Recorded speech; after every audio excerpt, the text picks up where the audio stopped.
હું नाम नहीं लूं, कोई नु नाम नहीं लूं,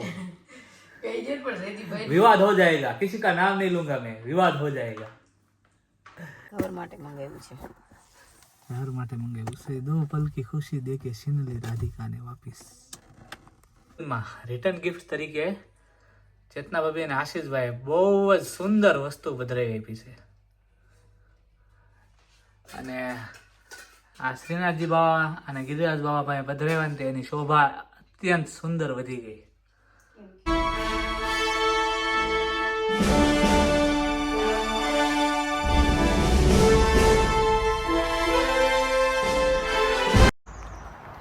ગુડ મોર્નિંગ, જય શ્રી કૃષ્ણ. કેમ છો બધા? મજામાં? તો સ્વાગત છે અમારી ચેનલમાં ફરીથી એકવાર બધાનું. અને જો નવી સવાર થઈ ગઈ છે. સવારના વાગી ગયા છે 8. નાઇસ વેધર છે પણ થોડુંક ઠંડુ છે, બહુ નથી, થોડુંક જ છે. તો ચાલો, રાધિકા પણ નાઇટમાં હતી. એ 9 વાગે છૂટવાની છે, કેમ કે સાંજે એને 9 વાગે ચાલુ કર્યું હતું અને મેં 8 વાગે ચાલુ કર્યું હતું, એટલે 8 વાગે હું છૂટી ગયો છું. તો આજે તો પાછી નાઇટ છે એટલે પ્રોપર સૂઈ લેવાનું છે. એટલે લગભગ અડધો પોણો દિવસ તો સૂવામાં વયો જાહે, પછી જોઈએ બીજું શું કરીએ છીએ. ચાલો તો જો 9 વાગો આવ્યા છે અને હું આવી ગયો છું ડાયરેક્ટ રાધિકાને પિકઅપ કરવા માટે, કેમ કે 9 વાગે હું 8:45 ઘરે પહોંચવાનો હતો. કે મને પિકઅપ કરી જાજો ને, તો પછી હું એને પિકઅપ કરવા આવી ગયો. નહીં તો એને જયદીપ કરવા જવાનું હતું, પણ જયદીપને યાર થોડુંક લેટ થયું હતું, કેમ કે 8 વાગે રાધિકા છૂટવાની છે એવું માનીને 8 વાગે એને લેવા નીકળ્યો હતો. તો પછી એ અડધેથી પાછો વળ્યો. એમાં રોડ બંધ છે, તો એમાં ટ્રાફિકમાં હલવાઈ ગયો, નીઝને મૂકવા ગયો. હજી એ ઘરે અત્યારે પહોંચ્યો જ છે. તો પછી હું રાધિકાને પિકઅપ કરવા માટે આવી ગયો અને બસ હવે ઘરે જઈએ અને રૂટીન પતાવીએ ફટાફટ.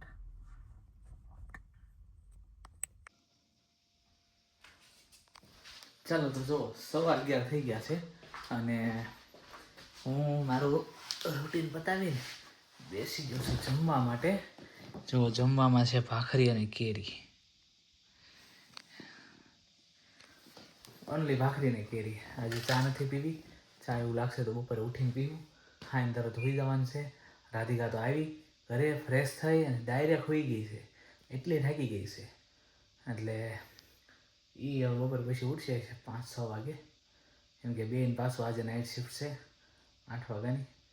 તો અને મારે તો 3 વાગે ઉઠવું પડશે નીઝને લેવા જવા માટે. ચાલો તો જમી લઉં. ચાલો જો નીઝને લેવા જવાનો ટાઈમ થઈ ગયો છે. આપણે ઉઠી ગયા છીએ અને સીધા જ ઉપડ્યા છીએ ફ્રેશ થઈને નીઝને લેવા માટે. ચાલો તો જો 4:45 વાગવા આવ્યા છે અને આપણે રસોઈનું કામ આદરી દીધું છે.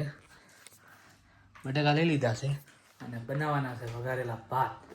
બટેકા, વટાણા, મકાઈ અને ભાત, વઘારેલા ભાત, એટલું મિક્સ કરીને, વેજીટેબલ મિક્સ.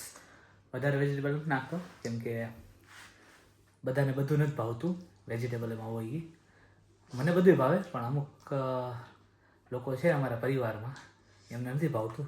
હું નામ નહીં લઉં, કોઈનું નામ નહીં લઉં, विवाद हो जाएगा, किसी का नाम नहीं लूंगा मैं, विवाद हो जाएगा. તો ચાલો હું શરૂઆત કરી દઉં બટેકાની. ચાલો તો જો બટેકા સમારાઈ ગયા છે અને આપણે અહીં તેલ મૂકી દીધું છે. વટાણા લઈ લીધા છે, લીંબુ અને લીમડો અને આ બધા મસાલા થોડા લઈ લીધા છે, લવિંગ છે, તજ છે. તો બટેકા ભાત વઘારવાનું ચાલુ કરી દીધું છે આપણે. જોઈએ કેવા બને, કેમ કે બનાવું છું અને રોજ અલગ અલગ બને છે, એક સરખા બનતા જ નથી કોઈ દી વઘારેલા ભાત. ચાલો તો જો 5:45 થઈ ગયા છે અને એક અમારું પાર્સલ આવી ગયું છે જૂના ઘેરે. તો અમે લેવા ઉપડી ગયા છીએ, કેમ કે કદાચ એ બહાર મૂકીને વહી ગયો હોય છે. જો આજુબાજુવાળાને આપ્યું હોય તો વાંધો નહીં, અમારા પાર્સલ લઈ લે છે. આજુબાજુમાં બ્રિટિશ રહેતા હતા ત્યાં, પણ ખબર નહીં હોય બહાર મૂકીને વહી ગયો હોય તો ચોરી થઈ જાય. પહેલાં પહોંચી જઈએ, કેમ કે કેટલા વાગે આવ્યું તો રાધિકા? 2:49 PM. ઓકે 2:45 અહીંયા પહોંચી ગયું છે, અત્યારે 5:45 થઈ ગયા છે. અત્યારે મેલ આવ્યો તો એ ખબર પડી. તો ચાલો ફટાફટ આપણે પહોંચી જઈએ એ ઘરે. ચાલો જો અમે પહોંચી ગયા છીએ ઘરે. નામ જો ખુશીનો પાર નથી. પાર્સલ અહીં મૂકી દીધું છે નીચે. જો આ વાઇટ તાર, આ ફેન્સિંગ છે, વાઇડ છે ઘરની. આ અમારું જૂનું ઘર 67.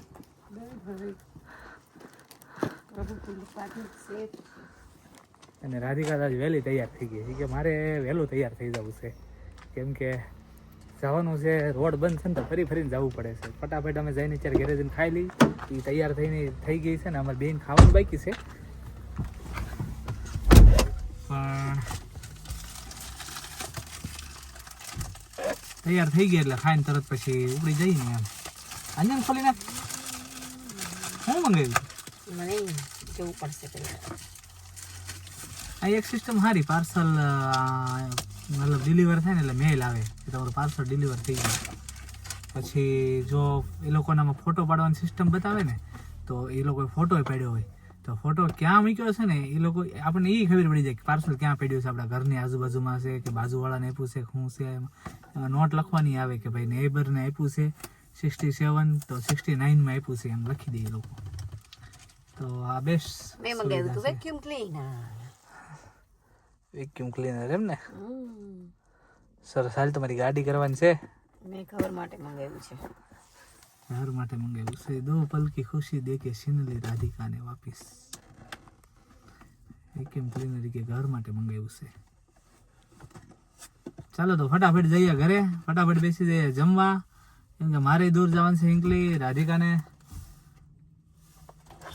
અહીં નજીક હશે, ફરીને જવું પડશે, પણ મારે મૂકવા જવું પડશે એટલે વહેલું નીકળવું પડશે 7:15 આજુબાજુ. ચાલો તો જો 7:15 વાગી ગયા છે ને અમારે જોબ પર જવાનો ટાઈમ થઈ ગયો છે. તો અમે નીકળવાની ફૂલ તૈયારી છે. બસ હું કપડાં ચેન્જ કરું એટલે તરત જ તમારે જોબ પર જવા નીકળી જવાનું છે. અને હું તમને એક નાઇસ મસ્તીની વસ્તુ બતાવું કે જો અમે કાલે આશીષભાઈ ત્યાં વાસ્તુ પૂજનમાં ગયા હતા. તો આપણે તમે આગળ જોયો જ હશે, શ્રીનાથજી બાવા તો હતા, ગિરિરાજ બાવા હતા, પધરાવેલા જ હતા, પણ વાસ્તુ પૂજનમાં રિટર્ન ગિફ્ટ તરીકે ચેતના ભાભી અને આશીષભાઈ બહુ જ સુંદર વસ્તુ પધરાવી આપી છે. અને આ શ્રીનાથજી બાવા અને ગિરિરાજ બાવા પાસે પધરાવ્યા એની શોભા અત્યંત સુંદર વધી ગઈ. કેમ કે શ્રીનાથજી બાવાની ગાય બહુ પસંદ છે. હે શું કે? કૃષ્ણ ભગવાનની ગાય બહુ પસંદ છે. હા, શ્રીનાથજી બાવાને ગાય બહુ પસંદ છે એટલે શોભા એટલી સુંદર વધી ગઈ. એને ગાય વગર નહોતું ચાલતું. જે કીર્તન બનતા તો આગે ગાય પીછે ગાય, ઉત ગાય ઈત ગાય, ગાયન में કનૈયા મેરા.